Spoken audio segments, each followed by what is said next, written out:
అత్యంత కృప కలిగిన వాడు. మన దేవుడు ఎవరు తెలుసా?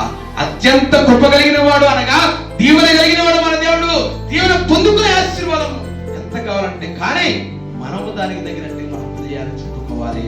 రెండోదిగా ఉపవాస దినం చేసుకోవాలి. మూడోదిగా నీకు సేవల కోసము ఎంతగానో కన్నీరు కాస్తూ ప్రార్థన చేస్తాడు. ఎందుకు ప్రార్థన చేస్తాడయ్యా?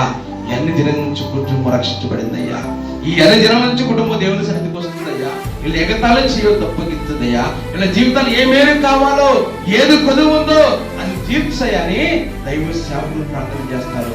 ఒకవేళ అది తీరకపోతే, మీరు నమ్మారు కదా యేసు ప్రభుని, మీరు నమ్మారు కదా యేసు ప్రభుని, దైవ సేవ బల్లగుద్ది చెబుతున్నారు కాదు, దేవుడు అత్యంత కృప కలిగిన వాడని.